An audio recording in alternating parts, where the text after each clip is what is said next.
నమస్తే, welcome to #you. నేను మీ రాజేష్. ప్రస్తుతం రెండు తెలుగు రాష్ట్రాల్లో కూడా ఎన్నికల వేడి రాజుకుంది.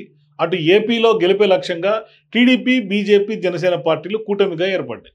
దీంతో ఇవాళ వైఎస్ జగన్మోహన్ రెడ్డి కూటమి పైన కూడా గెలవాలనే పట్టుదల లక్ష్యంతో ఉన్నారు.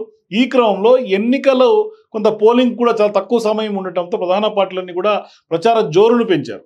ఇక ఇది ఇటు తెలంగాణలో పార్లమెంట్ ఎన్నికల వేళ అన్ని పార్టీల ప్రచారంలో కూడా ఇక్కడ కూడా స్థానికంగా హోరెత్తిస్తుంటే ఇట్లాంటి సమయాల్లోనే ఏపీలో పొత్తుల ప్రభావం ఖచ్చితంగా తెలంగాణలో జరుగుతున్నటువంటి పార్లమెంట్ ఎన్నికల పైన కూడా చూపబోతోంది అనేది వాళ్ళ చాలా మంది విశ్లేషకుల యొక్క అంచనా.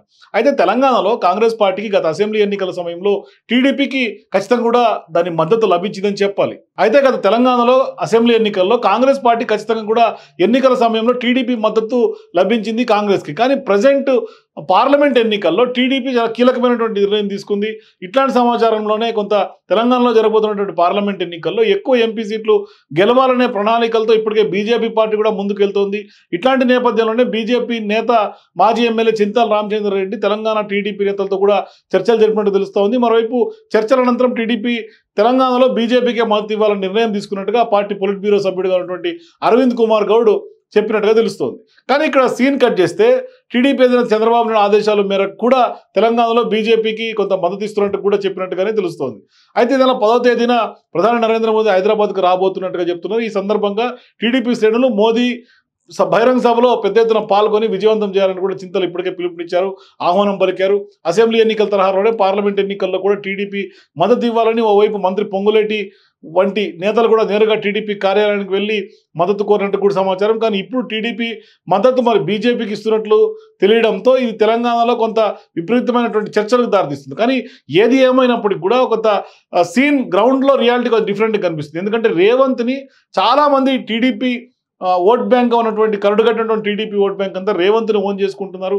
దీంతో ఇవాళ స్పష్టంగా టీడీపీ ఓట్ బ్యాంక్ ఎంత అరవింద్ కుమార్ గౌడ్ అయినా లేకుంటే చింతల రామచంద్రారెడ్డి చెప్పినప్పుడు కూడా బీజేపీకి కొంత టీడీపీ ఓట్ షిఫ్ట్ అవడానికి ఖచ్చితంగా కూడా అవదని చెప్పుకోవాలి తెలంగాణలో. ఎందుకంటే ఇక్కడ ఉన్నటువంటి ప్రజాపాలన, రేవంత్ రెడ్డి పాలన, మరోవైపు రేవంత్ రెడ్డి పైన టీడీపీ కార్యకర్తల్లో కానీ లీడర్లలో కానీ ఎనలేనటువంటి అభిమానం ఉంటుంది.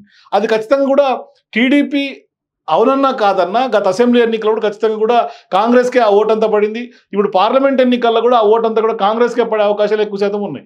మరోవైపు నిజంగా కూడా ఖమ్మం, మహబూబ్నగర్, వరంగల్ ఇట్లాంటి చోట కాంగ్రెస్ బలంగా ఉంది. మరోవైపు ఖచ్చితంగా టీడీపీ ఓట్ బ్యాంక్ కూడా కొంత తోడైతే స్పష్టంగా కాంగ్రెస్ పార్టీకి మెజారిటీ స్థానాలు వచ్చే అవకాశాలు ఉంటాయి. కానీ ఒకవేళ ఏపీలో కూటమిలో చంద్రబాబు నాయుడు, టీడీపీ అందరూ బీజేపీతో పాటు కలిసి ఎన్డీఏలో ఉన్నప్పటికీ ఆ ఎన్డీఏ పడాల్సినటువంటి ఓటు ఖచ్చితంగా తెలంగాణలో బీజేపీకి పడే అవకాశాలు చాలా తక్కువ శాతం ఉన్నట్టుగా చెప్పుకోవచ్చు. ఎందుకంటే ఒక రకమైనటువంటి అభిమానం టీడీపీలో చాలామంది ఇప్పటికే కమ్మ సామాజిక వర్గం నుంచి కూడా ఎప్పుడైతే కేసీఆర్ రీసెంట్గా చేసినటువంటి కామెంట్లతోటి కమ్మ సామాజిక వర్గం ఇప్పటికే పూర్తి స్థాయిలో బీఆర్ఎస్కి ఓటేసే పరిస్థితి లేదు. దీంతో ఇవాళ ఆ ఓట్ బ్యాంక్ కూడా కాంగ్రెస్ పార్టీకి అంటే కమ్మ సామాజిక వర్గం కూడా కొంత కాంగ్రెస్కే మద్దతు ఇచ్చే అవకాశాలు స్పష్టంగా కనిపిస్తున్నాయి. మరోవైపు ఖచ్చితంగా టీడీపీలో కూడా ఇవాళ ఒకవేళ చంద్రబాబు నాయుడు డెసిషన్ తీసుకొని బీజేపీకి ఓటు వేయమని కోరినా ఇక్కడ ఉన్నటువంటి బీజేపీ నేతల్ని ఆ వేవ్ని చూసి కొంత కాంగ్రెస్కు ఉన్నటువంటి బలమైనటువంటి వేవే కొంత కనిపిస్తోంది.